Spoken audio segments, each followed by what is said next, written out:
계신 아버지 하나님 감사합니다. 오늘 이 밤도 저희들을 부르시고 우리 주 예수 그리스도 안에서 우리를 새롭게 하시며 성령의 능력 안에서 재창조하실 거룩한 역사를 기대합니다. 오늘도 우리의 잘못된 신앙을 붙잡아 주시옵시고 먼저 우리의 영혼이 고침받고 치료받고 회복되어지는 이 밤이 될 수 있도록 은혜 베풀어 주셔서 영혼이 잘됨같이 범사도 잘 되어지고 아버지 하나님 먼저 우리의 영혼이 주께 치료받고 회복되어짐처럼 우리의 삶도 치유되고 회복되어지는 복된 밤이 되기를 원하오며 사순절 주님의 고난을 생각하는 이 밤 우리 주님께서 죽으신 그날을 기억하면서 오늘도 아버지 하나님 내가 주님 앞에 무엇을 해야 할지를 깊이 생각하고 깨달아 알게 되어지는 새로운 역사를 이루어 주옵소서. 이 밤 거룩한 성령께서 일하시는 복된 밤이 되기를 원합니다. 사람의 모든 생각과 뜻과 계획은 떠나가고 오직 성령께서 거룩하신 하나님의 뜻과 계획을 이루시는 복된 밤이 되게 하여 주시옵소서. 성령께서 역사하실 때 악한 영들이 틈타지 못하도록 도우시고 사탄 마귀의 권세는 떠나가게 하옵시고 성령 충만으로 이 시간도 모든 성도들에게 기름 부어 주시옵소서. 이 밤을 아버지 하나님께 부탁하옵고 우리 구주 예수님 이름으로 기도합니다. 아멘.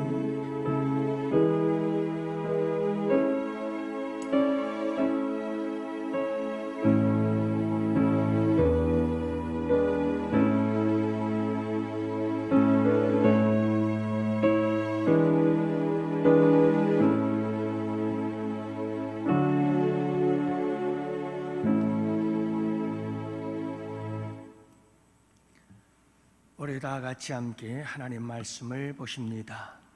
누가복음 9장 43절 말씀부터 50절 말씀 함께 보십니다.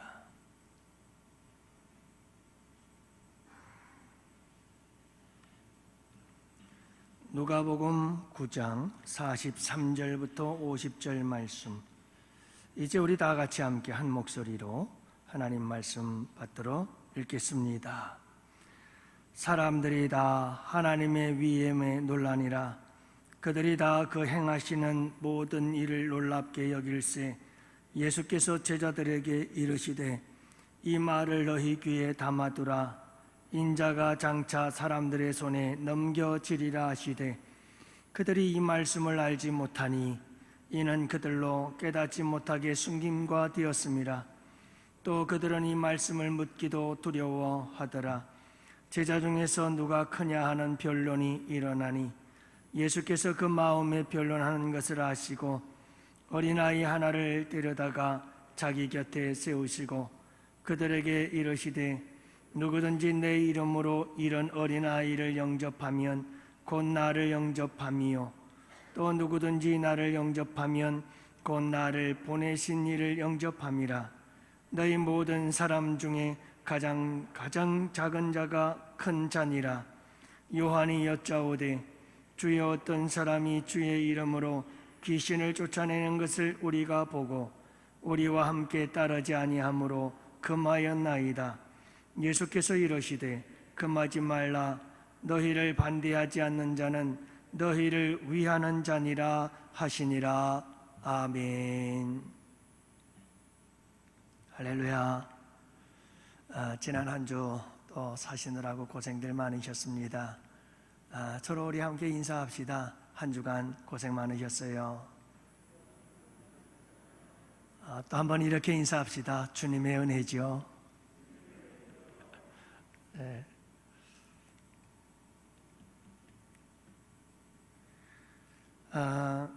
어제는 어제가 맞죠? 어제는 전도가 끝나고 나서 우리 전도팀들이 또 함께 식사를 하러 갔어요. 우리 전도팀이 참 은혜가 충만해가지고 요즘은 전도가 끝나면 그냥 헤어지지들을 못하고 같이 저녁 식사를 나누고 그리고 헤어지곤 하는데, 또 어제도 한 권사님께서 맛있는 쭈꾸미를 사줘가지고 쭈꾸미 볶음을 먹고 헤어졌습니다. 전도팀들이 함께 가서 식당에 가서 식사를 하면서 내 정면으로 이렇게 텔레비전이 서 있고 그곳에서 방송이 나오는데 MBN에서 나오는 방송이었어요. 트롯과 관련된 트롯 경연, 그 경연에 이제 당선된 그런 가수들과 그 가수들을 좋아하는 팬들에 대한 이야기예요. 그 이야기를 이렇게 보면서 소리는 잘 안 들리지만 자막을 보면서 제가 큰 은혜를 받았어요. 이게 어떤 은혜냐면 한 트롯 가수의 팬이 이런 고백을 하는 거예요. 그 트롯 가수가 너무 좋아서, 그리고 그 트롯 가수를 위해서 내가 좀 더 이뻐져야 되겠다 하는 생각이 들어서 다이어트를 시작했대요. 근데 자그마치 몇 킬로를 뺐느냐 하면 21킬로를 뺐대요. 여러분들은 전혀 놀라질 않네요. 그쯤이야 하시는 것 같은데, 여러분, 좋아하는 가수 때문에 21킬로를 뺐다. 저는 그 얘기를 들으면서 깜짝 놀랐어요. 내가 주님을 위해서 주님이 나보고 21킬로 빼라면 뺄 수 있을까? 한번 생각을 해봤어요. 이게 가능한 일일까? 그런데 그 경연에서 4위를 한 가수가 있는가 봐요. 근데 여러분, 그 가수 팬에 또 얽힌 이야기가 나오대요. 그 21kg 뺀 분은 방청석에 앉아 있다가 그 사회자가 앞으로 나오라니까 달려나와가지고는 좋아하는 가수와 부둥켜 안고 팔짱을 끼고 사진을 찍고 들어가대요. 좋아서 어쩔 줄 몰라 하더라고요. 그런데 이 경연에서 4위를 한 사람이 있어요. 이 4위를 한 사람에 대해서 쭉 이야기를 하는데, 이 사람은 가수가 되고 싶어서 정말 모든 노력을 다 쏟았어요. 근데 하는 일마다 안 되는 거예요.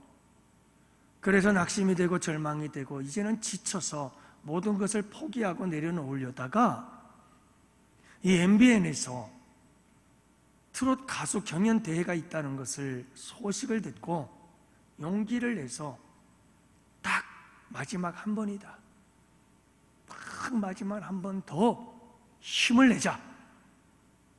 그래서 이 경연에 참석을 해서 4위에 오른 거예요. 이 가수의 열렬한 팬이 있었어요. 이 팬이 이 이야기를 듣고, 그래, 나도 한 번 더 하자 하고 결심을 하게 됐어요. 뭘 결심했는지 아세요? 아이를 가지고 싶어서 인공수정을 수도 없이 했는데 실패를 했어요. 그런데 나이 50이 넘어버린 거예요. 이제는 지치고 이제 나이도 있고 이젠 끝났다, 그만하자 하고 포기를 했는데, 내가 좋아하는 가수도 딱 한 번만 더 해보자 했다가 성공하니 나도 한 번 더 하자. 그래서 결정을 했다는 거예요. 그 이야기를 가만히 듣느라고 쭈꾸미는 먹지도 못했어요. 그 쭈꾸미가 다 없어졌더라고요, 보니까. 근데 은혜는 돼요. 야, 참 대단하다. 내가 좋아하는 가수로 인해서, 야, 저 사람들 참 대단한 은혜 받네. 내가 좋아하는 가수 때문에 21kg를 체중을 감량하고 인생을 포기하고 모든 것을 내려놓았던 사람도 내가 좋아하는 가수 때문에 야 그래 한 번 더 해보자. 야 이런 결심도 하는구나. 그러면서 저를 생각하고 여러분들을 생각해 봤어요. 과연 우리가 그토록 사랑하고 좋아하고 기뻐하시는 우리 예수님께서 체중량 감량해라 그러면 21kg 뺄 수 있을까? 정말 우리 주님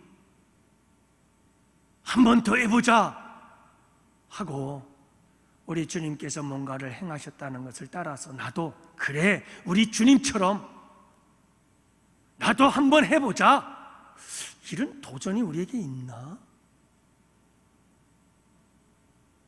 나 자신을 돌아보고 또 여러분들에 대해서도 한번 생각해 보는 시간을 가져봤어요. 여러분 원 제목은 Not a Pen 이라고 하는 제목의 책이 있어요.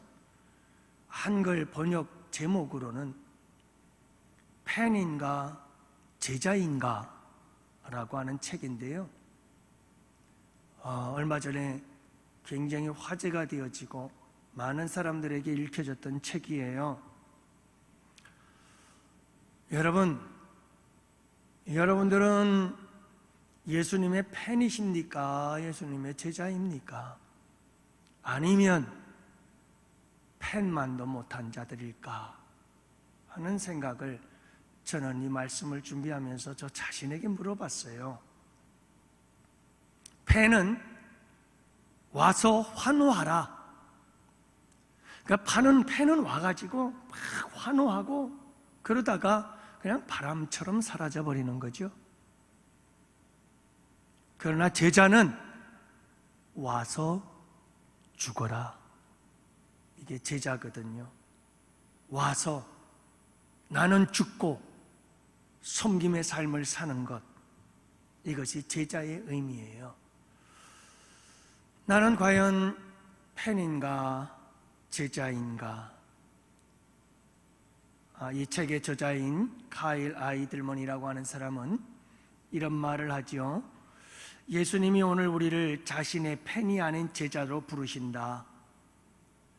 그분이 원하시는 것은 세상과 예수님을 동시에 추구하면서 매번 저울질하는 반쪽짜리 마음이 아니다.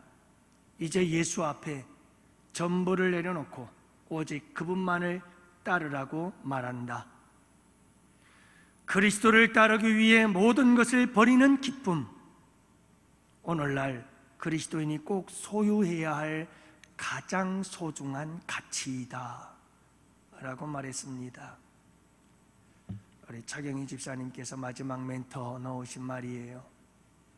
우리 주님을 위해서 온전히 따라갈 수 있는 삶을 살아가는 것, 그분을 위해서 모든 것을 내가 버릴 수 있는 그 기쁨은 이 세상 그 무엇으로도 바꿀 수 없는 그리스도인들의 가장 소중한 가치다 라고 하는 거지요.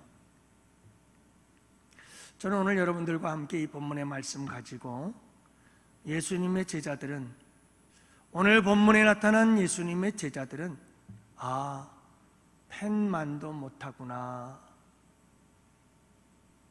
팬인가 제자인가 이 질문보다도 아예 팬보다도 못한 제자들이었다는 것을 보여주고 있어요. 여러분, 예수님 팬이 아니라 제자가 되는 이런 치유의 역사가 일어나는 복된 밤이 되시기를 주님의 이름으로 축복합니다.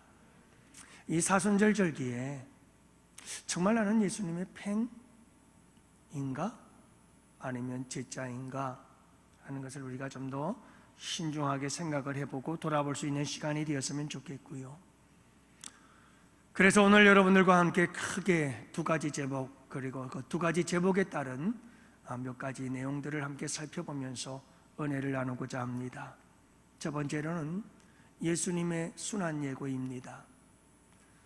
예수님의 순환 예고가 우리에게 주는 의미가 크게 두 가지가 있음을 보게 되어집니다. 예수님께서 제자들에게 순환을 예고하십니다. 오늘 본문 44절 말씀에 기록되어 있죠. 이 말을 너희 귀에 담아두라. 인자가 장차 사람들의 손에 넘겨지리라 하시되.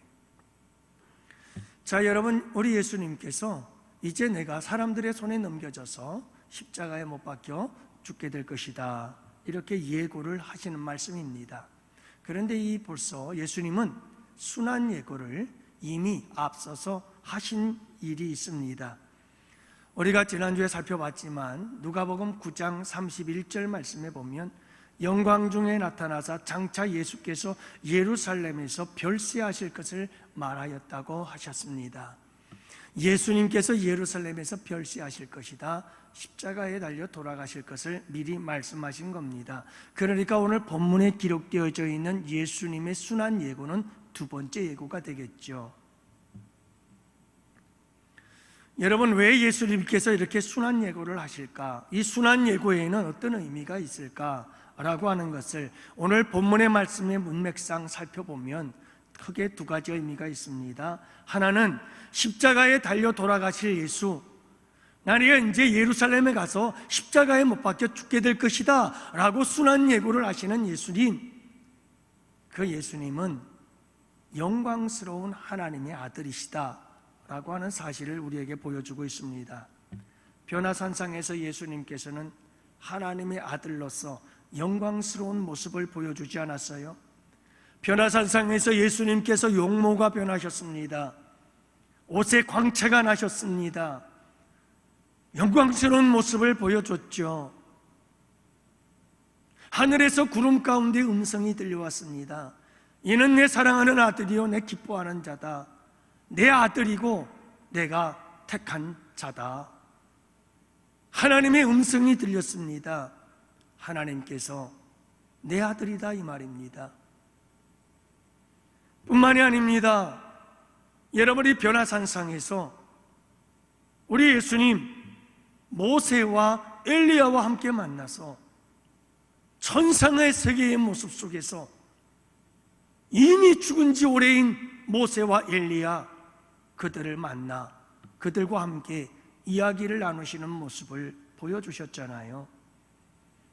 여러분, 예수님이 얼마나 영광스러운 하나님의 아들이신지를 분명하게 보여주셨잖아요. 확실하게 보여주셨죠. 그 예수가 하나님의 아들, 영광스러운 하나님의 아들이 십자가에 못 박혀 죽을 거라는 겁니다. 왜 그러는가요? 왜 그분이 그 모든 영광을 다 버리고 그 영광스러운 모습, 변형된 모습, 그 모습이 실제 예수 그리스도의 모습이 하나님의 아들의 모습이고 독생자의 모습이고, 그분은 그 영광스러운 모습 속에 계셔야 할 분이신데 왜 그분이 십자가에 별시하시고 사람들의 손에 넘겨져 죽어야 했느냐, 이 말이에요.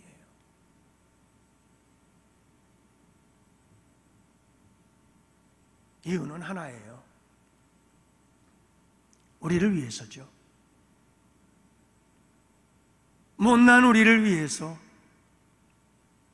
죄인된 우리를 위해서, 원수된 우리를 위해서 우리 예수님께서 십자가 지신 거죠. 모든 영광 다 버리고. 여러분, 이분이 예수님이신 줄 믿으시기 바랍니다. 나를 위해서라면, 잘나지도 못한 나를 위해서라면, 찬송가 가사처럼 이 벌레만도 못한 나를 위해서라면 당신의 모든 영광 다 버리고 모든 영광 다 버리고 나를 향하여 달려나오실 수 있는 분, 이 세상을 향하여 달려오시고 십자가를 향하여 달려가실 수 있는 그분이 바로 예수님이시다 라고 하는 겁니다. 사랑하는 양훈의 성도 여러분, 오늘도 이 말씀을 기억하시기를 바랍니다. 우리 주님 그렇게 우리를 사랑하셨습니다. 우리를 위해서라면 당신의 영광 다 버리시는 거예요. 모든 것을 다 버릴 수 있는 분이시죠.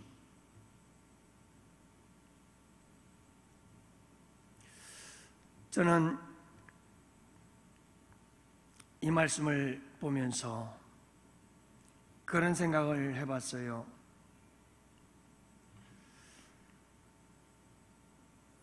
나는 주님을 위해서 나의 모든 영광을 다 버릴 수 있을까?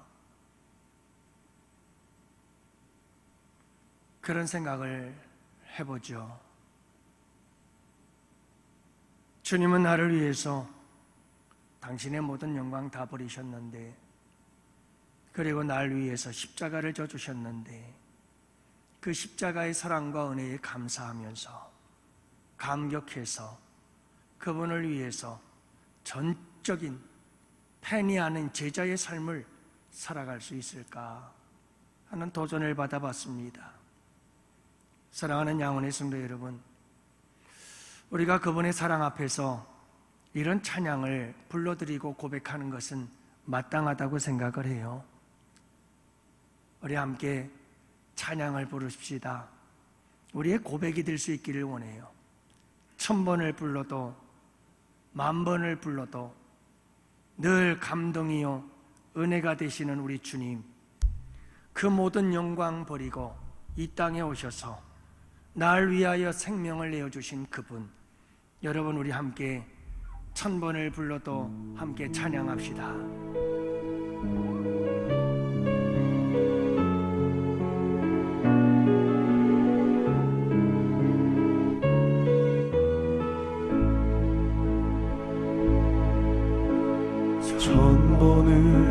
불러봐도 내 눈에 눈물이 멈추지 않는 것은 십자가의 그 사랑, 나를 살리려 지신 그 십자가, 모든 물과 피 나의 더러운 죄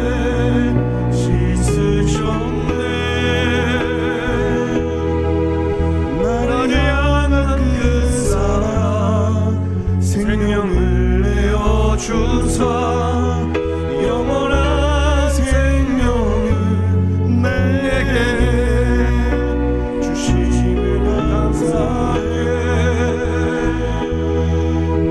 1000번을 불러도 내 눈에는 눈물이 멈추지 않는 것은 십자가의 그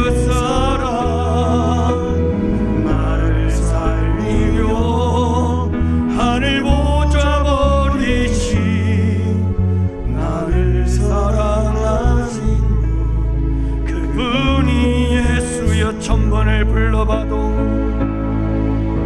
1000번을 불러봐도 내 눈에 눈물이 멈추지 않는 것은 십자가의 그 사랑, 나를 살리려 지신 그 십자가, 모든 물과 피 나의 더러운 죄 씻으셨네.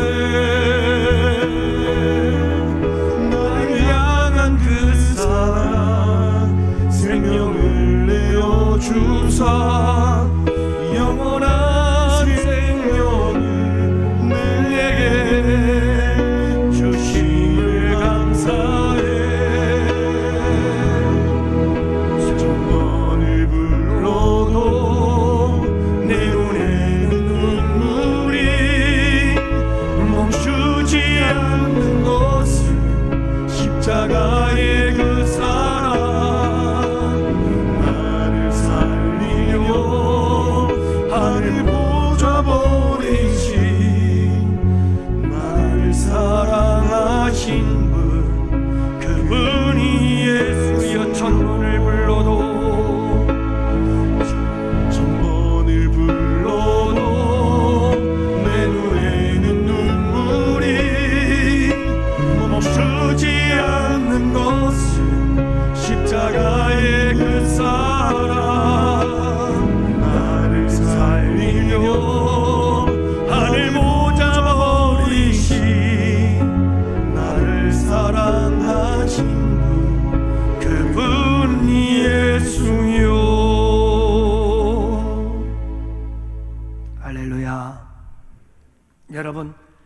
날 위해서라면 그 모든 하늘 보좌 영광 버리고 이 땅에 오신 우리 주님, 여러분 그 주님을 잊지 마시고 그 사랑 붙잡고 날마다 승리하는 여러분들 되시기를 축복합니다. 순환 예고의 두 번째 의미는 같은 맥락에서 예수님은 크신 권능과 능력과 권세를 가진 분이시다 라고 하는 겁니다. 여러분, 이 순환 예고와 연관되어서 우리 예수님께서 오늘 본문의 순환 예고를 하시기 전에 어떤 일을 행하셨느냐 하면 한 아버지가 데리고 온 귀신 들린 아들을 치료해주고 고쳐주신 사건을 볼 수 있게 되어집니다. 그리고 오늘 말씀 읽은 말씀 43절을 보면 사람이 다 하나님의 위엄에 놀랐다 이렇게 얘기를 합니다. 그들이 다 그 행하시는 모든 일에 놀랍게 여겼더라 이렇게 말합니다. 한마디로 말해서 모든 사람들이 예수 그리스도의 크신 권능과 능력과 권세 앞에 놀라고 있는 장면을 보게 되어지지요. 여러분, 예수님은 무엇이든지 하실 수 있는 분이십니다. 예수님은 창조주 하나님이십니다. 예수님은 전능하신 분이십니다. 예수님은 하늘과 땅의 권세를 가지신 분이십니다.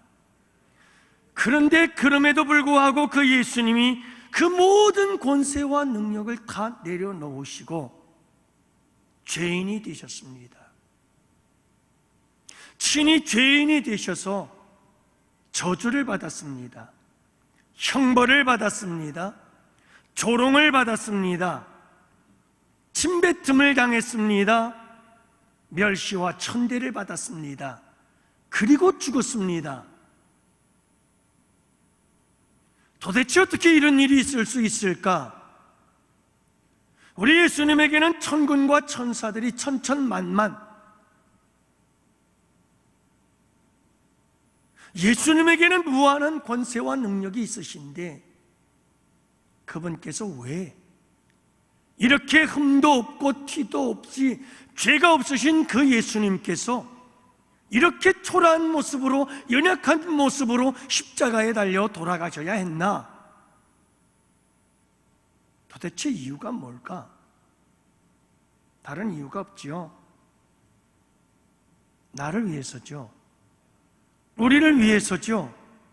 그분은 얼마든지 힘이 있지만 그 힘을 절대로 쓰지 않았습니다. 그 힘을 절대로 사용하지 않았습니다. 자기를 위해서 말이죠. 오직 하나님이 주신 사명을 위해서, 그 사명이 아니면 그 힘을 쓰지 않으셨습니다.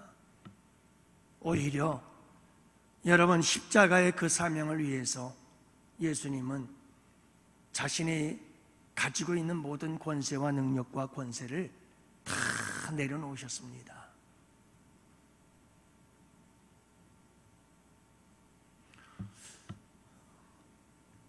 저의 목회의 생명은 십자가입니다. 근데 저는 종종 그런 생각을 많이 해요.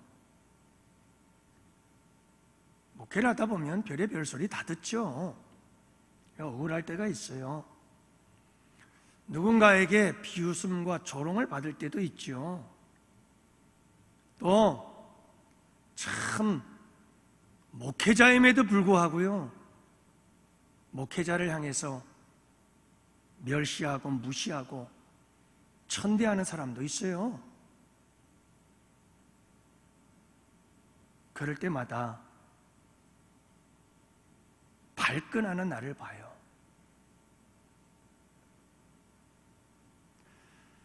나도 모르게 내 마음속에 두고 보자, 너 두고 보자, 이런 마음이 고개를 쳐들고 내 마음속에 요동을 치고 있는 모습을 보곤 하지요.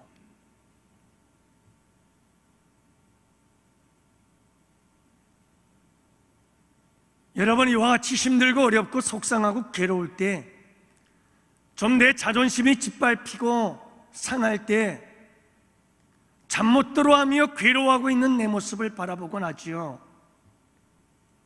그러다가도 이내 십자가를 바라보면서 그 십자가에 달리신 예수님 바라보면서 아무런 죄도 없이 묵묵히 나를 위해서 말할 수 없는 능력과 권세를 가지고 있음에도 불구하고 여러분, 연약한 자로 그렇게 멸시와 천대와 조롱과 비웃음과 침뱉음을 당하면서까지도 그렇게 철저히 짓밟히고 또 짓밟히면서도 끝까지 사랑으로 십자가를 져주신 우리 주님을 생각하면서 저의 부끄러운 모습을 회개하곤 합니다. 주님, 죄송합니다. 사도 바울처럼 내 안에 있는 또 다른 내가 있어. 내 안에 죄가 있어서 이렇게 내 속에서 발끈하고 내 속에서 이렇게 아버지 하나님 앞에 악한 생각을 가지고 또 우리 주님께 이렇게 괴로워하며 몸부림치고 있습니다. 주님, 용서하여 주옵소서. 사랑하는 양원의 성도 여러분, 내게 있는 힘이 있습니까? 내게 능력이 있습니까? 내게 남들이 가지지 못한 뭔가를 더 가지고 있다고 생각하십니까? 함부로 쓰지 마세요. 그거 함부로 쓰는 거 아닙니다.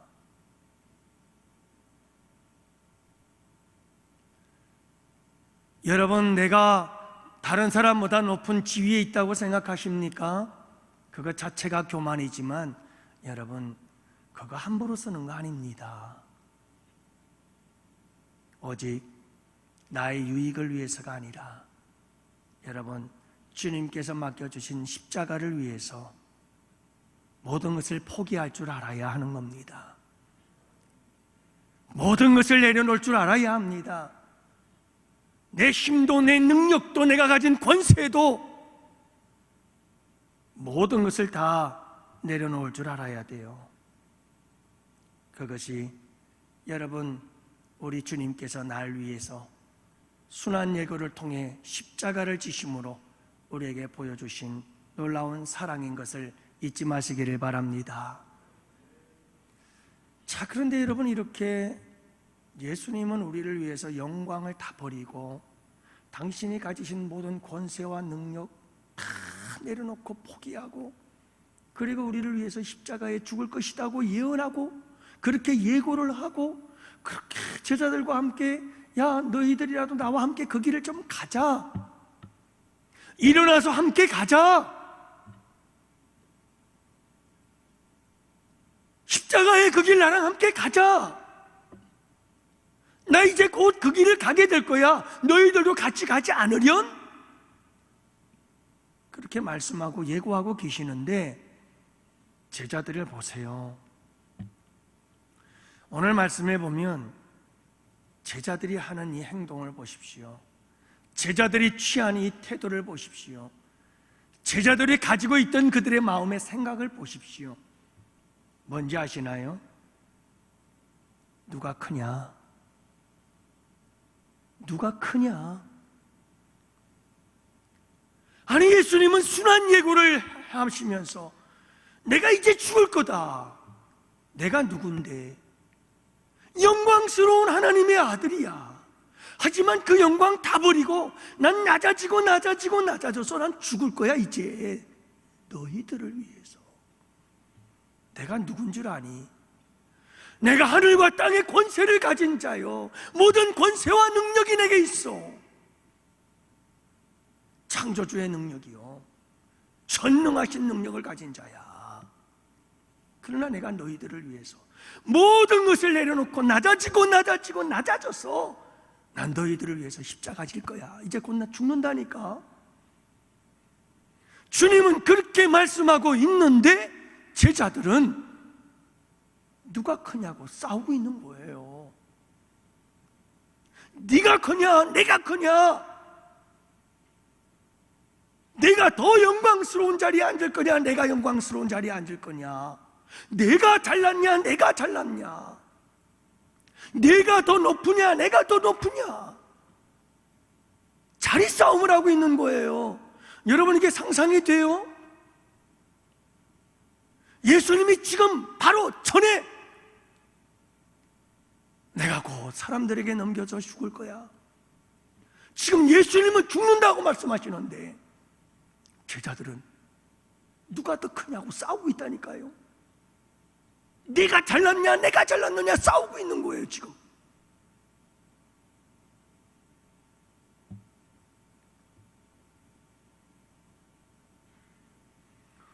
사랑하는 양원의 성도 여러분, 우리 예수님의 마음이 얼마나 슬펐을까?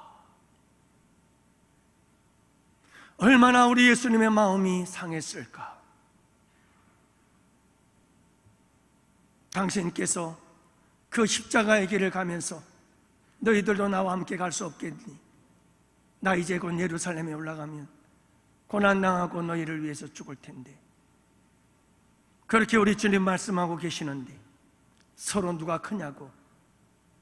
주님의 마음은 눈꼽만큼도 생각을 안 하고, 주님의 마음은 지금 어떤 마음인지에 대해서는 생각도 못한지 그저 누가 크냐고 싸우고 있는 이 제자들의 모습, 여러분 어쩌면 이 모습은 우리들의 모습은 아닐까요?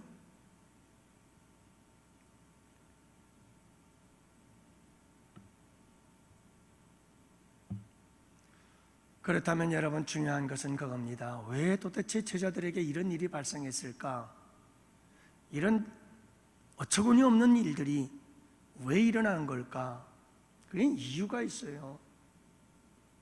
도대체 예수님은 곧 십자가에 죽겠다고 하는데 제자된 자들이 여러분 내가 크다 네가 크다, 내가 더 높은 자리, 내가 더 영광스러운 자리에 앉을 거야 하고 싸우고 앉아 있다니 말이에요. 이거 팽보다도 못한 거죠.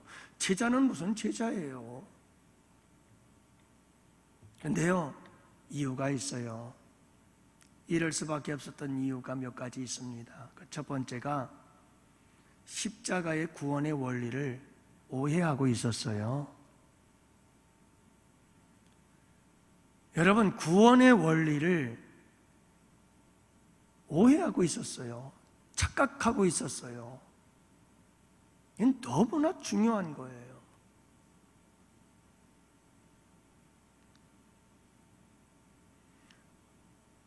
(45절) 말씀해 보면 그들이 이 말씀을 알지 못하니, 몰라요. 예수님이 십자가에 못 박혀 죽을 거라고 하는 이 사실에 대한 의미를 제자들이 전혀 몰라요. 여러분, 하나님께서 인간을 구원하실 구원의 계획이 뭔지를 전혀 모르는 거예요. 십자가를 통해서 우리를 구원하실 하나님의 구원의 계획에 대해서 전혀 모르고 있었던 거예요. 그래서 제자들은 지금 십자가를 거부하고 있는 거예요. 십자가를 거절하고 있는 거예요. 그리고 그들이 추구하는 것은 뭔가? 높은 자리에, 영광스러운 자리에 내가 큰 자가 되겠다고 싸우고 있는 거예요. 여러분, 우리가 구원의 비밀을, 구원의 원리를, 이 구원의 하나님의 계획을 모르면 자꾸 누구보다 내가 더 크다, 누가 더 크냐, 이거 갖고 싸우고 있다니까요. 십자가가 구원의 원리라는 걸 알아야 돼요. 십자가는 철저히 낮아지는 거거든요. 이건 내가 죽는 거거든요. 이 십자가의 구원이 있음을 알아야 돼요. 말로는 알아요, 머리로는 알아요. 근데 이게 실제적으로 내게 느껴지질 않아요. 내 삶 속에 나타나질 않아요. 모르는 거예요.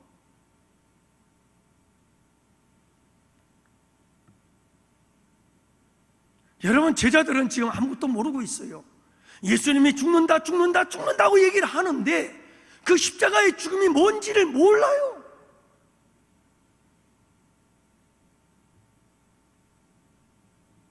그래서 우리에게 중요한 것이, 여러분, 구원의 하나님의 계획이, 하나님의 구원의 원리가 십자가에 있다, 이걸 알아야 돼요. 예수님의 십자가의 죽으심이 우리를 구원하신 사건임을 알고 그 십자가, 여러분 그 십자가를 사랑하고 그 십자가를 붙들고 그 십자가의 길을 가야 돼요. 그럴 때 나를 통해 또 다른 구원의 역사가 일어나고 풍성한 예수의 생명의 능력의 역사들이 나타나게 되어지고 그곳에 진정한 하나님의 나라가 임하게 되고 그곳에 천국이 임하게 되는 거예요. 모든 구원은 십자가에서부터 시작이 되는 거거든요. 근데 십자가는 예수님만 지고 가는 거죠. 우리는 아니죠. 그래서 누가 크냐만 싸우고 있는 거예요. 누가 크냐? 내가 잘났냐? 내가 잘났네? 네가 잘했니? 내가 잘했니? 끊임없이 싸우는 이유가 어디에 있느냐? 십자가의 길이, 내가 가야 할 길임을 모르는 거예요.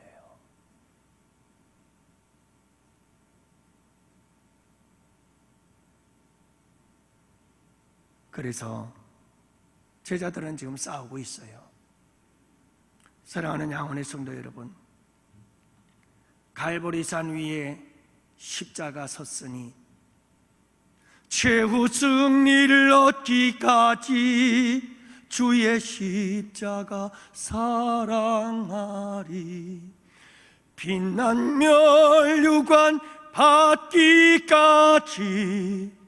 주의 십자가 붙들겠네. 십자가 사랑하고 십자가 붙잡고 십자가 지고 가면 거기에 놀라운 구원의 역사들이 나타나고 거기에 놀라운 생명의 역사가 나타나고 그곳에 놀라운 축복의 역사들이 주렁주렁 열매를 맺어 따라오게 되어져 있는 거예요.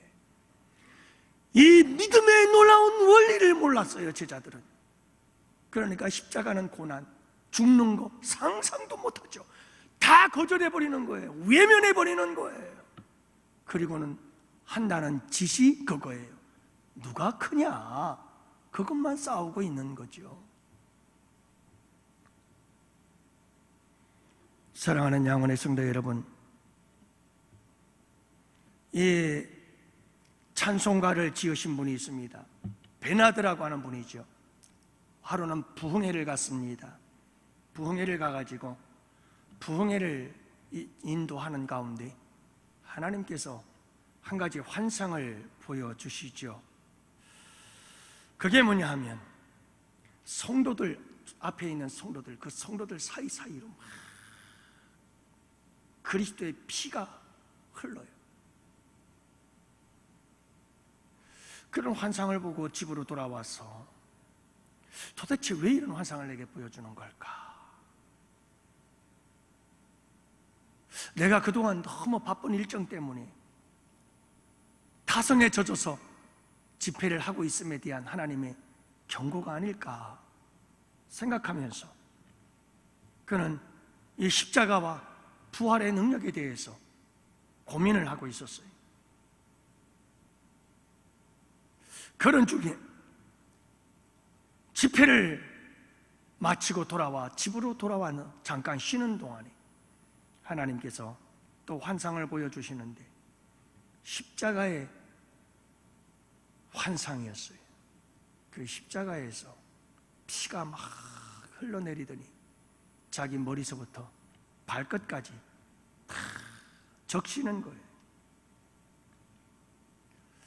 그때 이 목사님은 깨닫게 되어져요. 아, 예수님의 십자가의 보혈이 나의 모든 죄를 머리부터 발끝까지 깨끗이 씻었구나. 이제 내가 이 십자가를 바라보고 이 십자가를 사랑하고 이 십자가를 붙들고 이 십자가의 길을 가야지. 그는 그 감격에 빠져서 하나님 앞에 눈물과 땀을 흘리며 찬송을 부르기 시작했는데 그때 그가 쓰게 된 찬송 시가 바로 찬송가 150장 갈보리산 위에 십자가 섰으니 1절은 여러분 그가 자기가 받은 것 은혜를 기록하고 있어요. 그래서 자신이 깨달은 감동이 1절이에요. 2절에서는 자신의 마음 주님 앞에 쏟아놓는 자신의 고백 이게 2절이에요. 그리고 후렴부는 난 앞으로 이렇게 살 겁니다. 십자가를 사랑하고 십자가 붙들고 살겠습니다 라고 하는 고백이 3절에 담겨져 후렴 부분에 담겨져 있지요. 우리 권사님 대기하고 계시는데 참 감사합니다만 시간이 많이 지나서 찬송을 부르려고 했거든요. 시간이 너무 많이 지났어요. 여러분, 십자가를 사랑하는 우리 양원의 성도들 되시기를 축복해요. 여러분, 이 십자가의 구속의 원리를 모르면, 이 십자가의 구원의 원리를 놓쳐버리면 자꾸 우리는 서로 싸워요. 누가 크냐, 네가 크냐, 내가 크냐. 그러면 안 되잖아요. 두 번째로는 영광의 메시아관 때문에 그래요. 같은 맥락이에요. 빨리 지나갑시다. 여러분, 영광의 메시아관에 취하지 마세요. 이건 사탄 마귀의 장난이에요. 예수님을 시험했던 사탄 마귀는 십자가의 길 가지 말고 영광의 길 가라는 거였어요. 3가지. 여러분, 사탄 마귀는 루시퍼가 하나님을 반역하고 나온 이유가 높아지고 싶었던 거예요. 영광을 받고 싶었던 거예요. 하나님처럼 되겠다는 거죠. 하나님에 대한 도전이에요. 영광 메시아관, 이게 너무나 위험한 거예요. 제자들은 영광의 메시아관을 가지고 있었어요. 그들이 이 말씀을 알지 못하니 이는 그들로 깨닫지 못하게 숨긴 것가 되었습니다. 또 그들은 이 말씀을 묻기도 두려워하더라. 왜 묻기를 두려워한 줄 아세요? 예수님이 자꾸 죽는데요. 예수님은 절대로 죽으면 안 되시거든요. 왜요? 제자들에게 영광을 가져다 줘야 되거든요. 예수님이. 지금 제자들은 철저한 영광의 메시아관을 가지고 있었어요. 예수님은 절대 죽으면 안 돼요. 예수님은 살아서 예루살렘 성에 들어가서 공식적으로 유대의 왕이 되어 로마를 다윗 왕처럼 쳐부수고 주변의 모든 지역을 다 점령하고 위대한 왕이 되어져서, 그렇게 되면 나는 예수님의 왼쪽 오른쪽 가장 높은 자리는 내 차지야 하고 지금 제자들이 싸우고 있는 거예요. 절대 예수님은 죽으면 안 돼요. 나에게 영광을 줘야 될 뿐이에요.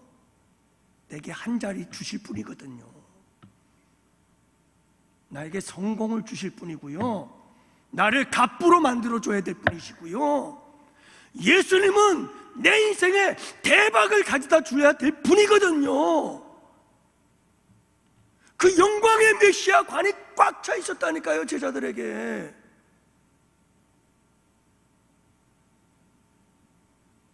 근데 여러분, 예수님이 죽으신대요. 들리질 않는 거예요. 아니, 듣고 싶지가 않았어요. 스스로 외면하는 거예요. 제자들이 스스로 거부하고 있는 거예요. 왜요? 영광의 메시아관, 예수님은 메시아이신데 영광을 주실 분. 이제 예루살렘에 가면 죽음이 아니라 왕이 되어서 영광을 차지하실 분이야. 그리고 그 영광의 후광을 내가 받아야지. 나는 첫 번째 자리야. 철저히 제자들은 영광의 메시아관에 꽉 잡혀 있었던 거예요. 그래서 그들은 싸우고 있어요. 예수님이야 돌아가시든 말든 뭐 관심도 없고 듣기도 싫어요. 그거는. 그랬다간 자기의 모든 기대와 꿈이 다 박살나버리는 걸요. 그리고 나서 그들이 한 일이 뭡니까? 누가 크냐? 서로 싸우더라. 왜요? 영광을 추구하고 있었으니까.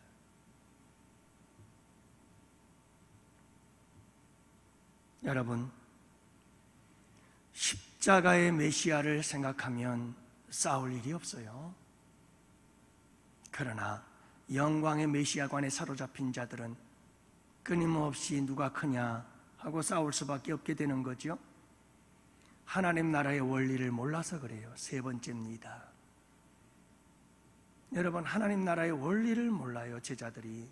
그러니까 누가 크냐고 싸워요. 하나님 나라의 원리가 뭔지 아세요? 48절, 너희 모든 사람 중에 가장 적은 그가 큰 자니라. 이게 하나님 나라의 원리예요. 우리 예수님께서 제자들에게 어린 아이들을 하나 데려왔어요.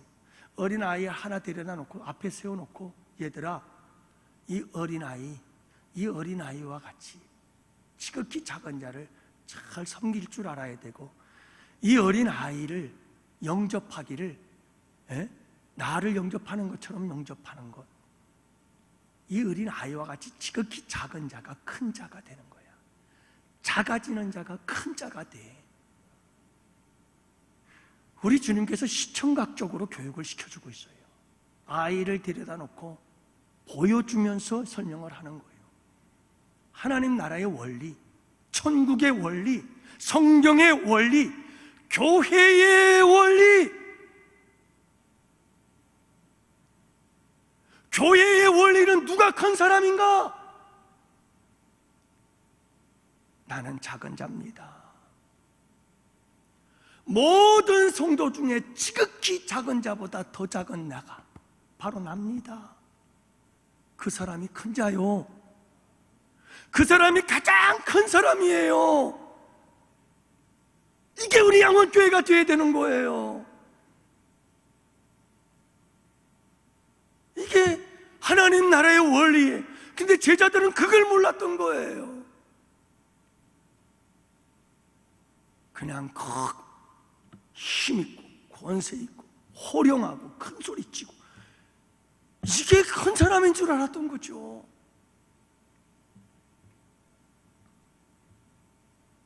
여러분, 우리 양원교회에서는 큰 자가 누구예요? 목회자가 큰 자인가요? 아니에요. 저는 우리 양원교회에서 저보다 더 훌륭한 믿음의 사람들도 많이 봐요. 겸손한 사람들 많이 봐요. 이름도 없이 빛도 없이 그렇게 묵묵히 하나님의 교회를 섬기는 사람들 참 많아요. 저는 저보다 그 사람들이 훨씬 더 큰 자라고 믿어요. 정말 이름도 없이 빛도 없이 알아주든 안 알아주든 묵묵히 주님을 위해서, 우리 양원교회를 위해서 희생하고 헌신하는 사람들 많아요. 그들이 큰 자요. 우리 주님이 보실 땐 그분이 크다니까요. 우리 장로님들이요, 여러분들이 큰 자라고 생각지 마세요. 안수 집사님, 권사님, 아니요. 여러분, 직분이 우리를 크게 하는 게 아니에요. 직분이 소중하지만 정말 우리 양원교회에서 큰 사람은 누구냐? 지극히 작은 한 사람, 그 사람을 소중히 여길 줄 아는 사람, 지극히 작은 자가 되어 묵묵히 주의 일을 감당할 수 있는 사람. 우리 양원교회 가장 오래 다닌 사람 누군가요? 저는 잘 모르겠습니다만, 여러분, 그게 내가 큰 자인 거 아니에요.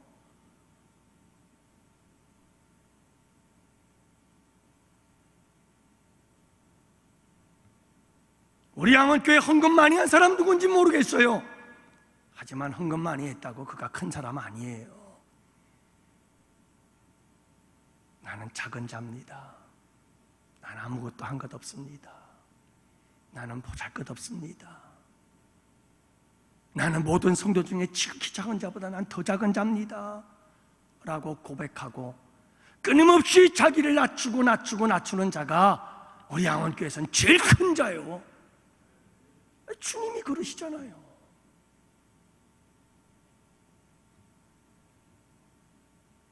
여러분, 이 세상에서 제일 큰 교회는 어떤 교회라고 생각하세요? 주님이 보시기에 이 세상에서 가장 큰 교회, 예배당 멋지게 지은 교회가 제일 큰 교회예요? 주님 보실 때 그럴까요? 동양에서 제일 큰 교회다, 주한 장로교회 지을 때 그럽디다. 갈산동 동양에서 최고로 큰 교회, 세계에서 큰 교회다. 여러분, 그런 교회가 우리 주님이 보시기에 정말 가장 큰 교회일까요? 100억, 1000억 돈 들여서 멋지게 지은 교회가 큰 교회일까요? 1000명, 10,000명, 10만 명, 100만 명이 모인다고 해서 그 교회가 가장 큰 교회일까요? 우리 주님이 보시기에는 여러분, 그런 교회가 큰 교회가 아니고 지극히 작은 자입니다. 고백하며 십자가 지고 가는 사람들, 십자가의 길을 걷는 자들, 그들이 있는 곳, 그 교회가 가장 큰 교회인 줄 믿습니다. 여러분, 우리가요 하나님의 나라의 원리를 모르면 안 돼요. 하나님의 나라의 원리는 겸손한 자에게 은혜가 임하고 교만한 자는 하나님이 대적해서 쳐서, 하나님의 나라의 원리는 낮아지고 낮아지고 낮아지는 자를 하나님은 높이고 높이고 높여주시는 게 하나님의 원리예요. 우리 교회가 이 사실을 잊으면 안 돼요. 그러면 그 다음부터 발생하는 문제가 생겨요. 여기저기 기관 부서 사람들이 모이는 곳마다 싸움이 납니다. 내가 크냐 내가 크냐 서로 싸우기 시작합니다. 다투기 시작합니다. 논쟁이 일어납니다. 심각한 문제가 생기는 거죠. 마지막 네 번째로는 배타적인 생각과 자세가 문제가 돼요. 왜 예수님 그렇게 십자가에 달려 돌아가신다고 말씀하시는데 제자들은 누가 크냐고 싸우고 앉았느냐? 왜 이런 비극적인 일이 발생하느냐? 제자들에겐 아직도 독선적이고 배타적이에요. 그래서 여러분 한번 보세요. 49절과 50절 말씀에 보면 요한이 예수님께 이렇게 말해요. 예수님, 내가 보니까 어떤 사람들이 우리 제자들 그룹이 아닌데 다른 사람들이 귀신을 쫓아내는 거예요, 예수님. 그래서 예수님, 내가 그들에게 귀신을 쫓아내지 말라고 귀신 쫓아내는 걸 금했죠. 잘했죠? 하고 예수님께 얘기를 했어요. 그랬더니 예수님께서 뭐라고 말씀하시죠? 잘했다고요? 아니요, 금하지 말라. 그러면 여러분, 요한이 이 제자들이 왜 도대체 다른 사람들이 귀신을 쫓아내는 걸 금했을까요? 말씀을 들어보세요. 우리와 함께 따르지 아니함으로. 이유는 그거 하나예요. 우리와 함께 따르지 아니함으로. 내 편 아니라 이 말이에요. 내 편 아니니까 너희들 하지 마. 여러분, 예수님께서 변화산상에서 내려오셨을 때 나머지 9명의 제자들이 아래에 있었는데 그 9명의 제자들이 귀신 들린 그 아버지 아들을 고쳐주셨나요? 못 고쳤나요? 못 고쳤어요. 그런데 예수님의 무리가 아닌, 예수님의 제자들이 아닌 다른 사람들은 귀신을 쫓아내고 있었어요. 다시 말하면 제자들보다 나았어요. 근데도 여러분, 요한은 우리 무리와 함께 따르지 아니한다는 이유 안으로 너희들은 하면 안 돼. 귀신을 쫓아내는 건 우리만 해야 되는 거야. 너희들은 하지 마. 너희들 우리 편 아니잖아. 우리 그룹 아니잖아. 우리 제자들의 무리가 아니잖아. 너희들은. 심각한 독선이죠. 얼마나 배타적인 마음이에요. 얼마나 편협한 마음이냐고요. 우리 아니면 안 돼.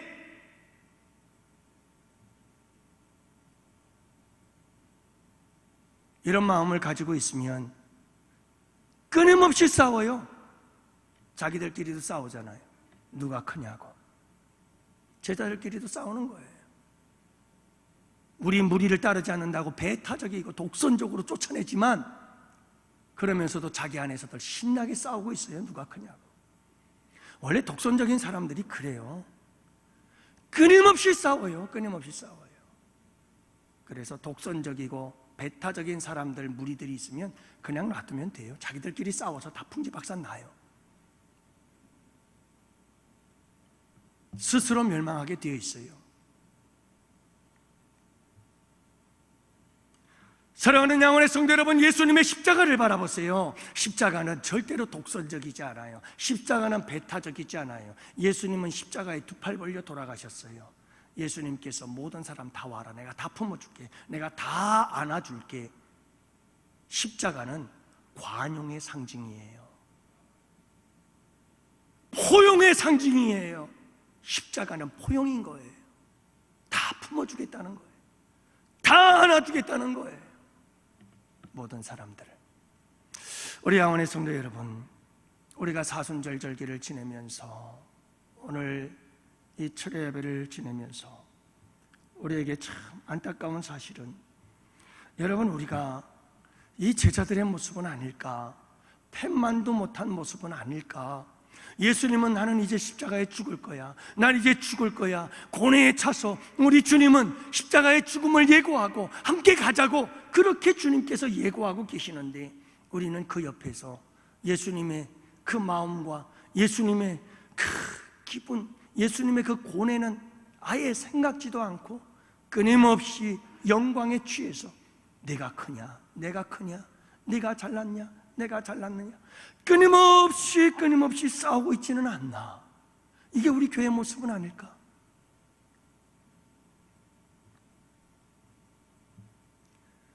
십자가를 모르는 거예요. 구원의 원리를 몰라서 그래요.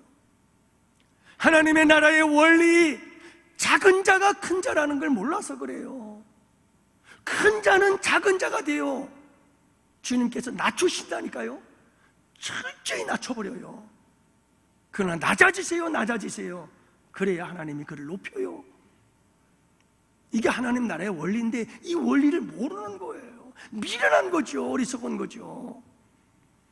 영광의 메시아관 때문에 그래요. 예수님을 통해서 내가 뭔가를, 큰 걸 뭔가 한번 누려보자는 거죠. 대박을 한번 터뜨려 보겠다는 건데요. 여러분, 그런 생각 갖고 있으면 안 되고요. 십자가를 붙잡으세요. 십자가의 사랑, 십자가를 사랑하고 십자가를 붙잡고 십자가를 지고 가세요. 그러면 하나님께서 때가 되면 다 높이시고 영광스러운 자리에 앉혀주신다니까요. 그게 하나님의 원리예요. 십자가의 원리예요.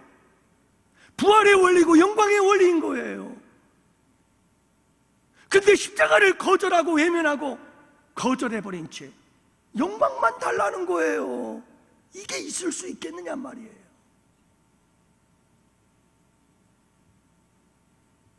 마지막으로는 여러분, 독선과 배타적인 것을 벗어버리세요. 다 벗어버리세요. 그리고 예수 그리스도의 십자가에 두 팔 벌린 주님을 늘 기억하세요. 마지막 강도까지도 우리 주님은 다 품어요. 품지 못할 분이 아무도 없어요. 예수 믿는 사람들의 가슴은 그래야 되는 거예요. 독선적이고 배타적인 게 아니고 관용적이고 수용적이어야 되는 거예요. 모두를 품을 수 있는 포용력이 있어야 되는 거죠. 오늘 이 밤도 우리 함께 기도합시다. 기도하는 건 그겁니다. 하나님, 내가 크다, 네가 크다, 우리 서로 싸우고 다투지 않게 해주시고, 주님, 오늘은 주님의 순한 고난 십자가를 생각하면서, 주님, 저희들로 하여금 이제 네가 잘났냐 내가 잘났냐 싸우는 것이 아니라 이제는 우리가 주님의 십자가 사랑하고 그 십자가 붙들고 우리 주님 가신 그 길을 함께 걸어가고 우리 주님이 가신 그 길을 동행하며 우리 주님 가신 그 길을 함께 끝까지 갔다 마침내 우리 주님께서 부활의 영광을 누린 것처럼 우리에게도 하나님께서 주시는 영광을 누리며 살게 하여 주옵소서. 여러분, 우리가 함께 기도하는 이 밤이 될 수 있기를 원합니다.